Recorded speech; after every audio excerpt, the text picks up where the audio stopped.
My name is Lindasari Anggorowati, so you can call me Linda. I'm from the Conservation Indonesia. So my role in this organization is I'm managing for the Global Fund for Coral Reef. It's called the Terumbu Karang Sehat Indonesia, TEXI, and it has been working in this organization since January 2025. So it's still new for me, learning a lot of things about marine conservation. Yeah, that's it. Thank you. And Hello, my name is Ahmad Baihaki, or Aki. I am Impact Investment Lead at Yayasan Konservasi Alam Nusantara, or YKAN. We are convening agent of the Global Fund for Coral Reef, and I'm leading a program called Lindasari, which started about 2 years ago. So Terumbu Karang Sehat Indonesia is a taxi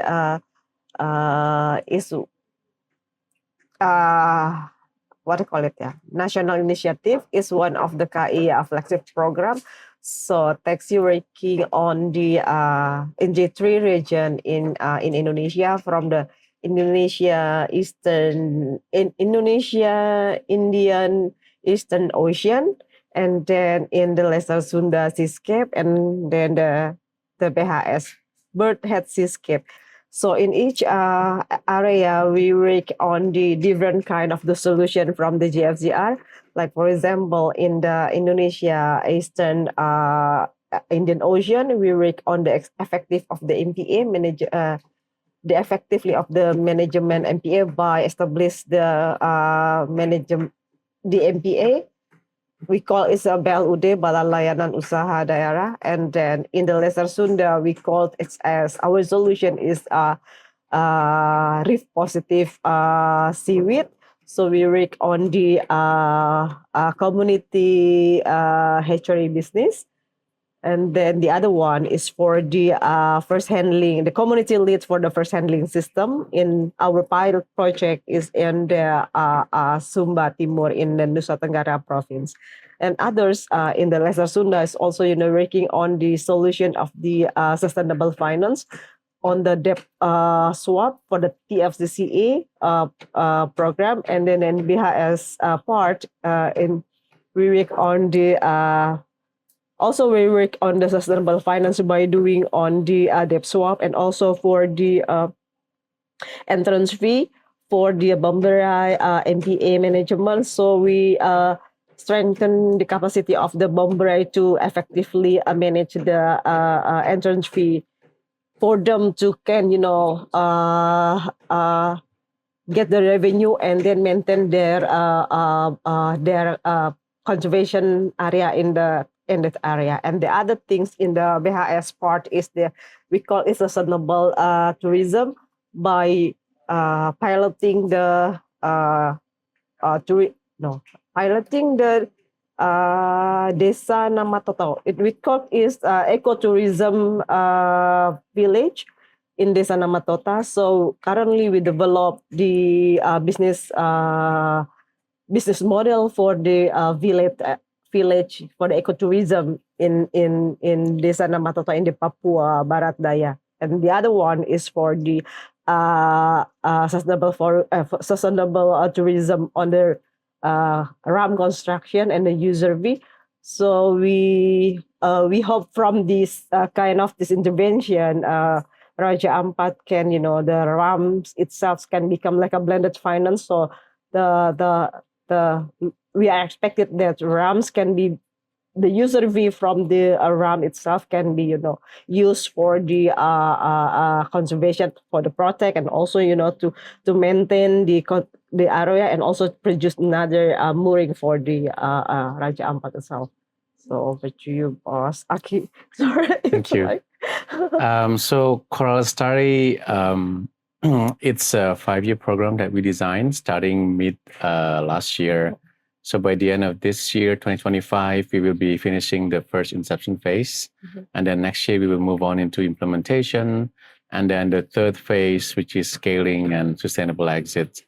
So the background of Coral Lindasari is that we see there is lack of innovative financing for coral reef conservation and restoration in Indonesia. Traditional grants is there, but I think the financing mechanism could be improved. We also see there's also a lack of investable businesses like yours as well, and also like reef positive projects in Indonesia. And lastly, I think we see also the lack of skills and capacity from especially the community when there's major shocks, especially involving coral reefs like the typhoons and an earthquake and stuff like that. So based on the three issues that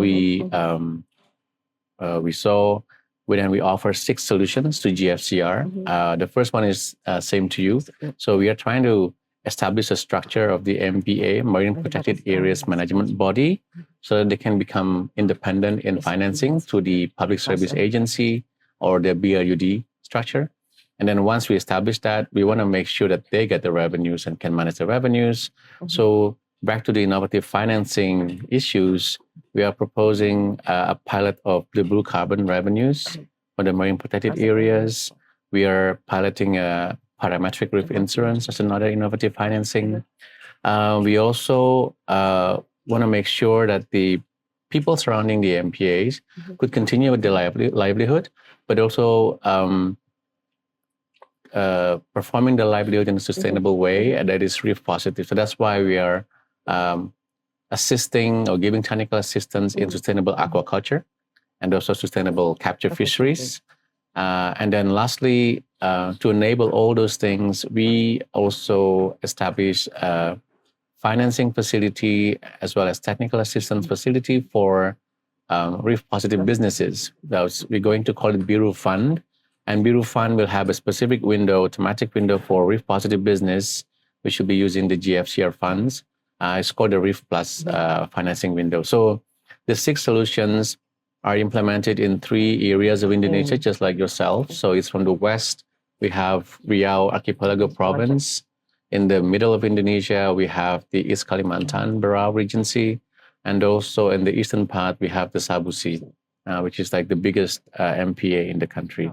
I think in the context of GFCR, it's very unique because, we are not only talking about the grant itself, but we try to, have a blended finance. So combining between the investment and also with the grant, I think it's become like one of the solution. Yeah. Like for example, currently, I think, the donor approach is not only for the traditional one, but also we are talking about, how their grant itself can be, more sustained in the future, or can be, having other investment. Like for example, in the Raja Ampat, when we are doing on the RAM construction, even though it's coming from us, like for example, from the GFCR, we put like invest on the Raja Ampat mooring system there, but we would like, to having like it can, attract other investment coming to invest their investment there to like not to protect the surrounding in the conservation area. So this has become like one of the solution. So the blood can generate the revenue not only from their service, but also others element of the value itself. Yeah. Yes. Yeah, for Coral Starry, what makes it unique, I think you mentioned quite a few things. I think out of the 6 solutions, the technical assistance to aquaculture and capture fisheries are quite common in some of the development partners in the country. But what makes Coral Starry different is the BRUD solution, the Public Service Agency structure for MPA management body is something quite novel. I think CI, KI, and TNC YKAN was the one contributing to the first ever Public Service Agency for MPA management unit in Raja Ampat back in the days. So we want to replicate those things. And there are not many organizations advocating for that because of the costs involved and resources needed. So that's one thing. And then the innovative financing solution like parametric insurance is also another thing that is quite rare. And that's also, I think, something that I'm quite excited to like pursue. The blue carbon crediting mechanism, there's quite a few organizations actually pursuing blue carbon. However, it is still not that common to think about how those carbon mechanisms actually ensure to go back to the community, right? Yeah. So the community can actually benefit from the carbon credit mechanism. Another thing is the Biru Fund facility and the technical assistance facility that we are creating. It's also something that is not very common in the country. I mean, you have a lot of NGOs or CSO establishing livelihood programs, but sometimes it's not a complete cycle of design of access to financing, access to market, and stuff like that. So with the Blue Finance, we are really eyeing for MSMEs that is REEF positive for the REEF positive window, and they have a orientation towards a shared community infrastructure, because we think this is going to be that the item that would ensure the continuity of their business program even beyond the life of Coral Study program. And then also, I think we've also seen in supporting or giving financing to MSMEs, especially in the blue sector, which is very high risk. It is almost mandatory that we also provide them with technical assistance, because that's how you can support and ensure the business will grow. So we are, and this is also something that probably not very common in the country, which is providing a TA for businesses, where we are going to give a back office support, like how we can help them prepare financial reporting, also like applying for tax, helping them with administrative stuff like company registrations, halal certifications, and stuff like that. So I think these are the kind of the novelty or the unique elements of Coral Story. Yeah. And also for the KI itself, like we work together with the CI Venture. So this become like, program side from the grants and also coming from the investment side. That's we work, like for example, in the Lesser Sunda itself, we work with the one of the startups. So they are they help us for the capacity building for our farmer. So one of their output is how the farmers can get the access to market, and also having the certificate. Certification is meaning that the accountability that the farmer itself can be like more like because the certificate may be coming from like the formal one, but this is for the farmers, so they can confident or having like more tangible what to call it, investment, or can get bankable from the banks when they are doing or when they were going to sell their products. So those kind of thing that trying we are approach of coming from the the funding from the GFCR perspective.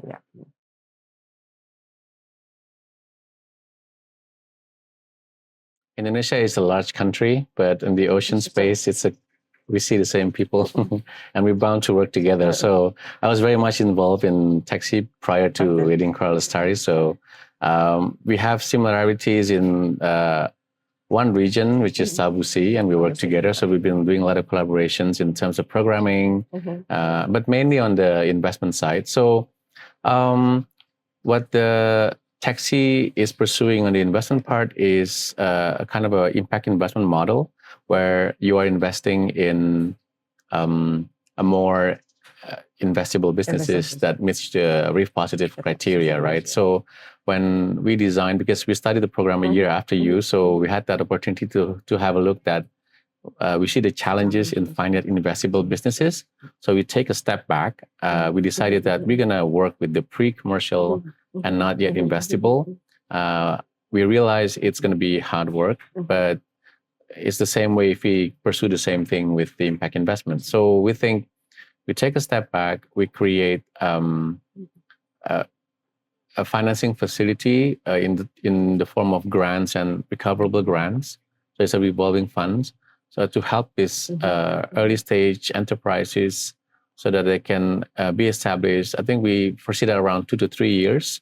And by the time they would be eligible for your investment, Investment. follow-on investment from the likes of CI Ventures, from the likes of other impact investment arms in Indonesia and around Asia, which is quite happening around Southeast Asia as well. But and then we are hoping that we could supply more investable businesses in that sense.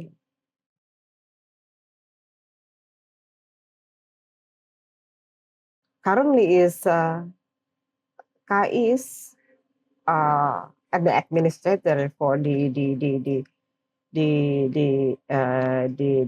TFCCA, and also overseeing committee in that side, and also from the YKAN. I think we can, like we have, get collaboration, and then, like I don't know how to speak, but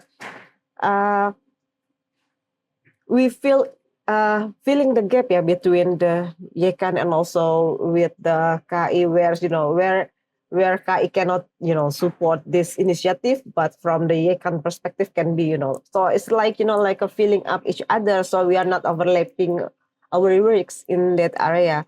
So like, for example, like YKAN is also sitting as the overseas committee, and also KAI, so I think it's become like a good opportunity for us to, to collaborate each other. Yeah. So I think because the Death for Nature swap this time around is really dedicated for coral reefs. So in the bigger picture, it really could really be synergized to each of our GFCR programs. That's for sure.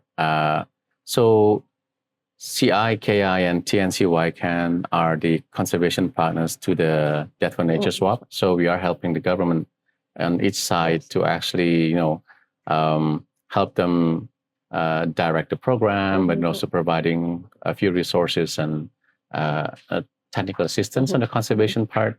But more concretely to our program, I think I see the Death for Nature swap, or TFCCA, could be a co-financing to each of our initiatives.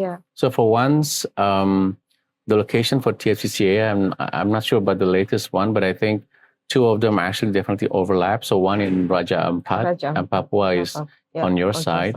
And then another financing is in Sabusi, where both of our locations are. So the TFCCA, the concept basically, instead of paying back the debts, the Indonesian government to the US government, Indonesian government just pay the money into a pot of fund that we can use for coral reef conservation. And this will be disbursed into the community, sustainable businesses, NGOs and CSO. So kind of the same like we are doing right now in Lindasari and also Taxi. So we could definitely help the government to channel the funds as well. So from Taxi or from Lindasari, we can help screen the organizations and community groups that will be eligible and receiving the funds from TFCCA for the conservation of coral reefs. So we have the opportunity of co-financing. We have the opportunity of aligning the program, and also potentially co-investment. And also on the TFCCA itself, they are not only give the grants to the community or NGOs or CSO or university, but they also having like a grant to the government itself, like for example to BLUD. So if BLUD have for the BLUD capacity building to strengthen their management on how they manage their marine protected area, so they can apply for the TF sources from the TFCCA, from the debt swap. So this is like which one that area cannot be supported by both of us, but from the TFCCA it can be Thank you. On that note, I think there's definitely huge funding gaps for each of our initiatives. Mostly on the MPA management side, which is always very expensive, and you brought up a very good subject on the BLUD financing. So we wouldn't be able to finance the whole activities of the BLUD of course, to help them kickstart the operations and everything like a new startup, right? So with these various financing from the Death for Nature swap and coming in also impact bonds and more exciting financing options in Indonesia coming up in the blue space, I think yeah, the co-financing, co-investment opportunity, I think is really Yeah. good. So how do you because we have 3 different Two locations and location. it is stretched in our big countries, right? How do you manage the cost of running the program, like the traveling, the local implementation, and From KI perspective, because we have office in each region, so taxi is national initiative, so we embedded to the region. Like for example, in the Sumatra, in the FMA 572, we have an office there, so we mobilized the resources there. So the budget is not very costly because we have sources there. Like for example, we have staff in Sumatra, so we give like a proportion how the percentage about the resources. Like for example, we have a program manager there, so we put like for example, like I don't know, maybe 70 or 40% of his man hour under taxi, and then the others 60% is under programs, other program, like for example for the terrestrial, because we have like a terrestrial project in Sumatra as well. So those kind of thing that we are managed. Like also in the Lesser Sunda Seascape, I think we have an office there in Kupang. We also have one dedicated person, one dedicated person funding from taxi, but others is work support by other program. But we can working together, because we are not talking about the taxi itself, but we are talking about the KI rigs in the seascape. So this is like one of our what do you call it? What of our strategize, yeah, to make it better. It's also the same with the in the Papua, in the birdhead seascape. It's also the same. Like it's like, for example, we only have one dedicated person in the Sorong, but we have person in the Raja Ampat and then the Kaimana. But it's complementary each other, because we are talking about the ecoregion and also KI, not only for the text itself. Yeah, this can. And I actually really like one of your solutions, which is the investment, which is the mooring buoy, the Raja Ampat mooring system. I think when you talk about that, almost every single MPA manager would say, we want that one as well, right? But we know it's super costly. And I personally think it would probably be challenging to find a private investor in that, unless, maybe you have an area where a lot of expensive resorts and investment around. What do you think is the best financing options? Will you go for philanthropic funding or public funding? Do you already have an idea or direction where you're going to fund those things? Because we are also very interested in implementing those things. Currently, we are trying, like, for example, to approach a private sector, like, for example, with the Pelni or with Pertamina, because, like, Pelni, they have a vessel, they have a cruise, I think every month they come to the Raja Ampat in the peak season. So this is the one that we are trying to approach them, to get investasi from the Pertamina or from the Pelni vessel. Like those vessels will stop and then put their anchor they in put the area anchors, as well? Okay. And because they have like diamond, the diamond, some of the life board coming from the cruise, because they bring, I think they bring a lot of, like, for example, 100 tourists from overseas. So it's like a user fee, and then you're going to charge user fee from the private sector. Okay. So the idea is, the user fee for the mooring buoy itself, it will be integrated under the service tariff. So when they come to the marine protected area, the cost for the user fee is already integrated in the service tariff. So they know, okay. So we try to put like one single windows, for the each tariff, because there is a lot of tariff in Raja Ampat. So we try to to integrate it all the tariff there, so they don't think why I have to pay more to Raja Ampat. So we pull it integrated in one system. I think it's one of the strategy. So the life board or the the end user or the tourists feel like, okay, I think I have enough one just by one Mhm. time, not only for certain area. So this is one of the So strategies. you piloted 2 boys, right? Currently, we have 2 boys. People already start using those things, and People are using, but we haven't implemented the user V because there is the level boards or in the Belude itself still thinking because there is still 2 mooring and it hasn't enough yet. But we try to communicate and then pursue the Belude to start. Otherwise it cannot be.